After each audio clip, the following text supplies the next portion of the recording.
नमः परमहंसाय स्वादिचरण कमल चिन्ह मकरंदाय भक्तिजन मानस निवासाय श्री रामचंद्राय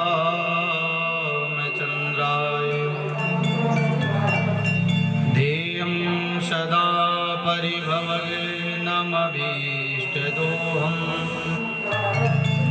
तीर्थास्पदं शिवविरिञ्चिनुतं शरण्यं भृत्यार्तिहं प्रणतिपालभवाद्दिपूतं वन्दे महापुरुष ते चरणारविन्दम् वंशी विभूषितकरान् नवनीरदाभा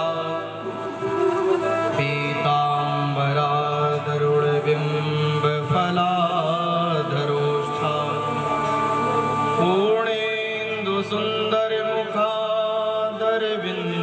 पूर्णेन्दुसुन्दरमुखादरविन्दनेत्रा कृष्णात् परं किमपि तत्त्वमहं न जाने सीतानाथ समारंभा श्रीरामानंदाय मध्यमा अस्मदाचार्य पर्यन्तां वन्दे गुरु परंपरा अतुलित बलधामं हेमशैलावदेहं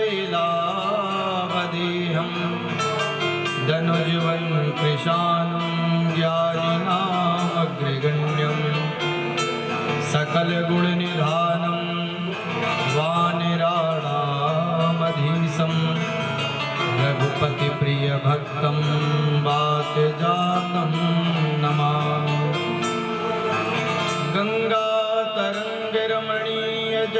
गङ्गातरङ्गरमणीयजटाकलापं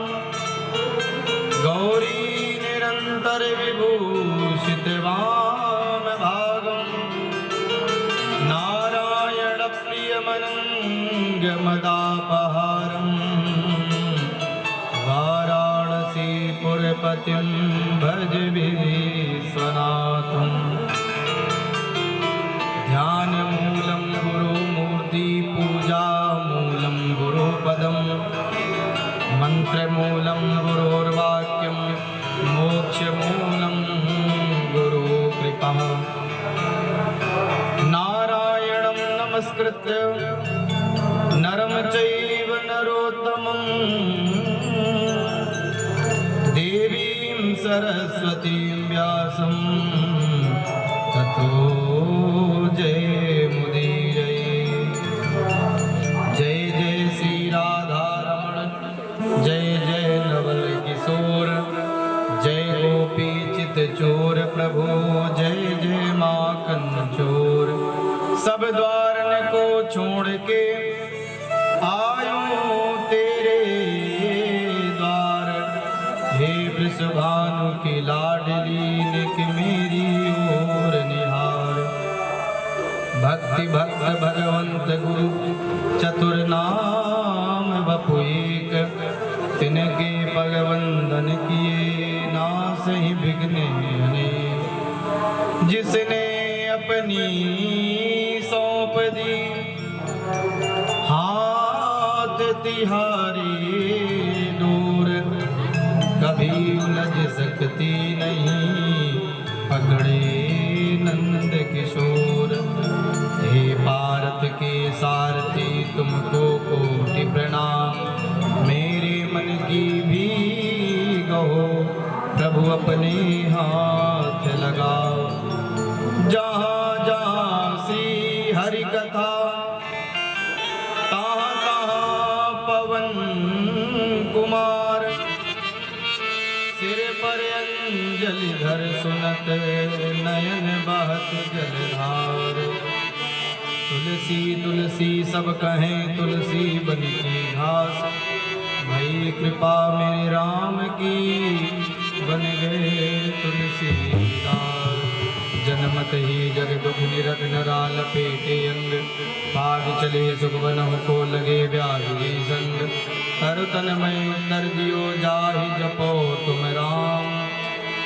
ऐसे सी सुखदेव को सौ सौ बार प्रणाम, सौ सौ बार नमः। बोले सुखदेव भगवान की, व्यास भगवान की, भागवत भगवान की, दुर्गा मैया की, यज्ञ नारायण भगवान की, श्री सीताराम जी महाराज की, हनुमान जी महाराज की, सदगुरुदेव भगवान की, संत भगवान की, भक्त और भगवान की जय, गायना सरस्वती मैया की जय। जय जय श्री राम। मेरा भोला समन छीन लिया मेरा भोला समन। राधा रमन प्यारो राधा रमन छीन लिया मेरा भोला समन। छीन लिया मेरा भोला समन।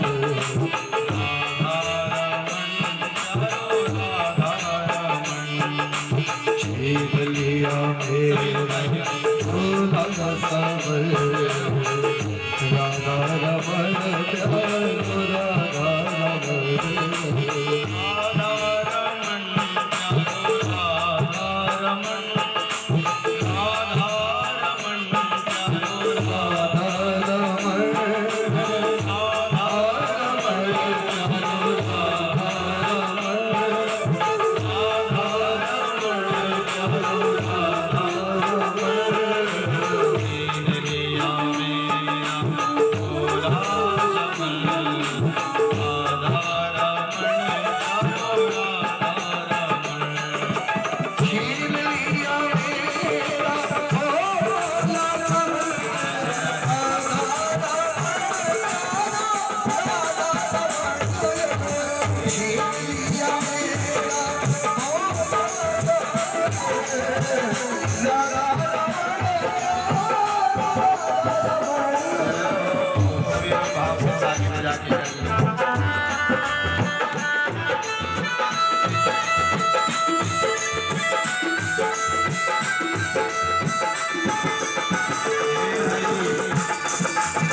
यमुना के जल में बही शाम के लहरों में उछले और करते हिलोले लहरों में उछले और करत हिलोले कुंडल हिलन और तिरछी चलन कुंडल हिलन और तिरछी चलन राधा रमण जाओ राधा रमण केसरिया मेरा राधा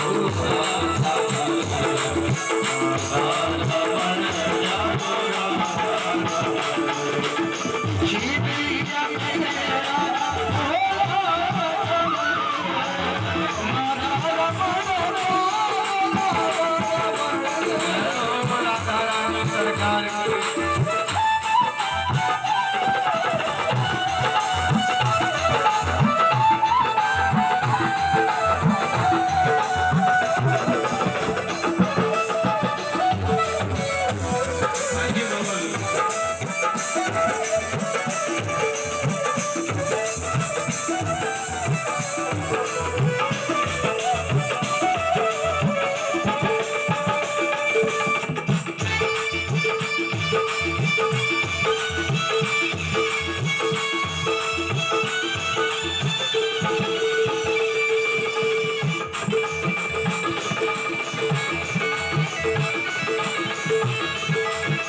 जाकर के देखा मंदिर के अंदर जाकर के देखा वो मंदिर के जाकर के देखा मंदिर के अंदर जाकर के देखा वो मंदिर के अंदर घट घट के अंदर वही श्याम सुंदर घट घट के अंदर वही श्याम सुंदर बिछुड़े कभी और कभी हो मिलन बिछुड़े कभी और कभी हो मिलन राधा रमण राधा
पन्ने जाता लादो महामना आहो विप्रान वेद ज्ञान स्नाता कुचिरलंकृता।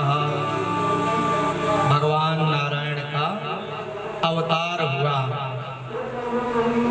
आए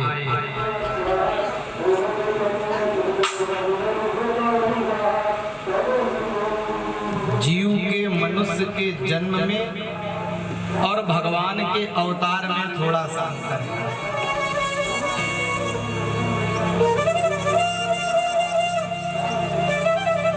भगवान अपने भक्तों पर, मनुष्यों पर, संसार वासियों पर कृपा करने के लिए अवतरित होते हैं, अवतार लेते हैं।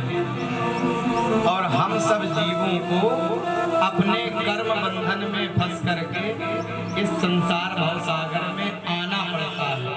भगवान स्वतंत्र है, हम लोग परतंत्र हैं। आप सोचेंगे कि जन्म भगवान का भी होता है और जन्म हम सब जीवों का होता है, फिर अंतर कैसा? विप्रधेनु सुर संत हित लीन है मनुज अवतार। और कैसे? निज इच्छा निर्मित तनु, अपनी इच्छा से, अपनी स्वेच्छा से, जब उनका मन होता है, किसी के कहने से नहीं, किसी की परतंत्रता से नहीं, किसी की जोर जबरदस्ती से नहीं, अन्य किसी समस्या से नहीं, बल्कि निज इच्छा निर्मित, अपनी इच्छा से जो चाहे वो स्वरूप बना करके वो आते हैं। हम सब इस भवसागर में कर्म बंधन में फंस के गिरते हैं और वो भगवान हम सबको उबारने के लिए अवतरित होता है। कैसे? जैसे एक कुएं में एक व्यक्ति धोखे से गिर गया, चिल्लाया बचाओ, तो लोग दौड़े बचाने के लिए। एक व्यक्ति ने जो बगल में जा रहा था, उसने देख लिया कि कोई कुएं में गिर गया है, तो वो बचाने के लिए गया और एक रस्सी कमर में बांध के, पेड़ से बांध करके धीरे से कुएं में उतर गया बचाने के लिए। तब तक गांव के अन्य लोगों की भीड़ लग गई, सब कुएं के पास आ गए। सबने कहा कोई गिर गया, गिर गया। तो एक व्यक्ति बोला भैया एक नहीं, 2 लोग गिरे हैं कुएं में। जो समझदार था, जो बुद्धिमान था, उसने कहा ना भैया 2 नहीं गिरे हैं, गिरा तो एक ही है, एक उतरा है।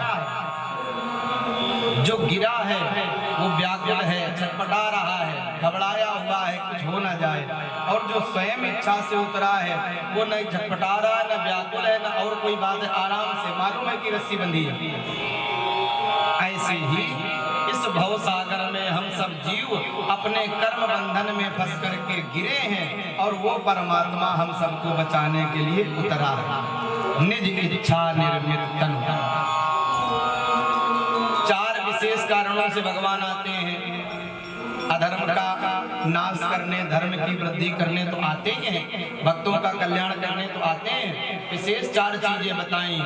विप्रधेनु सुर संत हित, सबसे पहले ब्राह्मण, दूसरे देवता, तीसरे धेनु गौ माता और चौथे हमारे संत। हम सब लोग सोचेंगे तो क्या भगवान इन 4 के लिए आते हैं, फिर हम सब बेकार हैं। सारी दुनिया, बाकी लोग, इन सबका कोई काम नहीं, कोई मूल्य नहीं है, क्योंकि इन 4 में ही हमारे 4 पुरुषार्थ समाहित हैं। मनुष्य के जीवन के जो 4 पुरुषार्थ हैं, धर्म, अर्थ, कर्म, मोक्ष, है ना? इन 4 पुरुषार्थों की पूर्ति इन 4 से होती है। विप्रधेनु सुर संत। विप्र ब्राह्मण धर्म का प्रतिनिधित्व करता है। ब्राह्मण के द्वारा कथा से, पूजा से, भक्ति से, अन्य तमाम ऐसे भक्ति विषयक साधनों से हम लोग धर्म के मार्ग पे माले। हमारा पुरुषार्थ धर्म का कैसे पूरा होता है? थोड़ा ही कम करो। ब्राह्मण से, विप्र माने धर्म। दूसरा धेनु गौ, गाय के शरीर में समस्त देवताओं का वास है। गाय के मलमूत्र में मैया लक्ष्मी का वास है। जब भी हम कोई शुभ काम करते हैं, दीपावली में पूजन करें, कभी कुछ करें, तो गाय के गोबर से घर को लीप करके स्थान को पवित्र करते हैं, तब पूजा करते हैं। तो माने उसमें लक्ष्मी का वास है। और दूसरा पुरुषार्थ हमारा क्या है? पहला धर्म, दूसरा अर्थ। तो विप्र धर्म का और धेनु अर्थ का माने हमारे जीवन में, हमारे घर में अर्थ का आगमन हो, हम समृद्धशाली हो, तो गौ माता का एक विशेष योगदान है, गाय की व्यवस्था है। विप्र धेनु सुर, तीसरे नंबर पे सुर माने देवता, और पुरुषार्थ तीसरा कौन है? काम। हम कामना के अनुसार देवताओं का पूजन करते हैं। जैसी कामना होती है, हमें क्या चाहिए, लक्ष्मी चाहिए, धन चाहिए तो लक्ष्मी मैया का, कुबेर का पूजन करते हैं। ज्ञान चाहिए, बुद्धि चाहिए तो गणेश सरस्वती का पूजन करते हैं। सुंदरता चाहिए तो उर्वशी की साधना करते हैं। तमाम ऐसे माने विप्रधेनु सुर, तीसरे देवताओं का माने धर्म अर्थ काम। काम की पूर्ति सुर से, देवताओं से होती है। और जो सबसे बहुमूल्य है, जो सबसे बड़ा विशेष है, वो चौथा है मोक्ष। धर्म अर्थ काम मोक्ष। मोक्ष का प्रतिनिधित्व कौन करता है? संत। विप्रधेनु सुर संत हित लीन मनुज अवतार। इको कम करो भैया, बोलो कहाँ समझ आ रहा। ऐसे भगवान आए और जब जब संसार में अधर्म बढ़ता है, भगवान भक्त परेशान होते हैं, भक्तों पर कृपा करने के लिए वो भगवान कभी राम बन के, कभी नरसिंह बन के, कभी अन्य कोई स्वरूप, कभी कच्छप, कभी किसी का स्वरूप बना करके वो आते हैं, भक्तों पर कृपा करते हैं।